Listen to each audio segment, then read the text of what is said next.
Assalamualaikum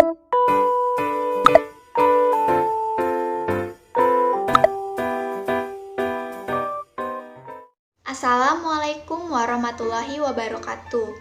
Saya Mona Seni Ratna Amelia, mahasiswi Pendidikan Sejarah kelas B angkatan 2020 Universitas Sultan Ageng Tirtayasa. Di sini saya akan menjelaskan mengenai tanda hubung. Tanda hubung merupakan tanda yang berfungsi untuk menghubungkan atau merangkai entah itu huruf maupun kata. Dalam penggunaan tanda hubung, terdapat aturan-aturan yang perlu diperhatikan. Yang pertama, tanda hubung dipakai untuk menandai bagian kata yang terpenggal oleh pergantian baris. Ketika menulis, biasanya ada satu kata yang terpaksa dipenggal karena tidak cukup ditulis secara utuh dalam satu baris. Sehingga suku kata yang pertama ada di baris awal dan suku kata yang kedua berada di baris selanjutnya. Untuk menyambungnya, suku kata awal sebuah kata mesti diakhiri dengan tanda hubung. Misalnya, 1. Nelayan pesisir itu berhasil membudidayakan rumput laut. 2. Kini ada cara yang baru untuk mengukur panas. 3. Dari kejauhan aku lihat mukanya murung sekali. 2. Tanda hubung dipakai untuk menyambung unsur kata ulang. Misalnya, anak-anak, benda-benda, berulang-ulang, kecil-kecil. 3. Tanda hubung dipakai untuk menyambung tanggal, bulan, dan tahun yang dinyatakan dengan angka atau menyambung huruf dalam kata yang dieja satu-satu. Misalnya, penulisan 15 Oktober 2020 dapat dituliskan dengan 15 tanda hubung 10 tanda hubung 2020. 2. Panitia yang dapat dituliskan dengan P tanda hubung A tanda hubung N tanda hubung I tanda hubung T tanda hubung I tanda hubung A. Yang keempat, tanda hubung dapat dipakai untuk memperjelas hubungan bagian kata atau ungkapan.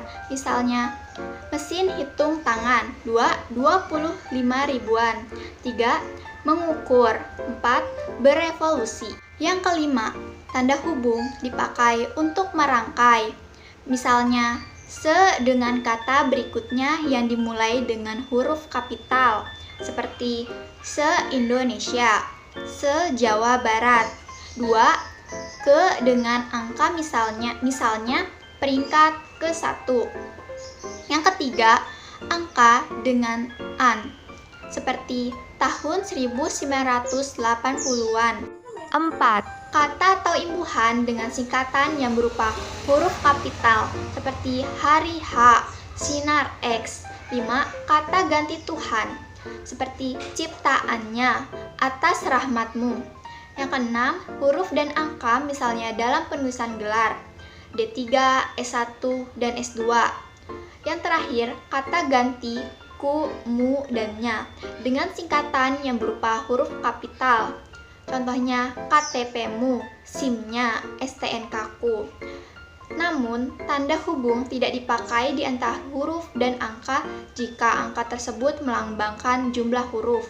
Misalnya, LP3I, Lembaga Pendidikan dan Pengembangan Profesi Indonesia. Yang kedua, P3K, pertolongan pertama pada kecelakaan. Yang keenam, tanda hubung dipakai untuk merangkai unsur bahasa Indonesia dengan unsur bahasa daerah atau bahasa asing. Misalnya, disowani dari bahasa Jawa yang artinya didatangi. Berpariban dari bahasa Batak yang artinya bersaudara sepupu. Sedangkan dalam bahasa asing yaitu di backup, merecall, dan pentekelan. Yang ketujuh, tanda hubung digunakan untuk menandai bentuk terikat yang menjadi objek bahasan. Misalnya, kata pasca berasal dari bahasa Sanskerta dan akhiranisasi pada kata betonisasi sebaiknya diubah menjadi pembetonan. Itu dia pembahasan mengenai tanda hubung dari saya. Semoga bermanfaat. Wassalamualaikum warahmatullahi wabarakatuh.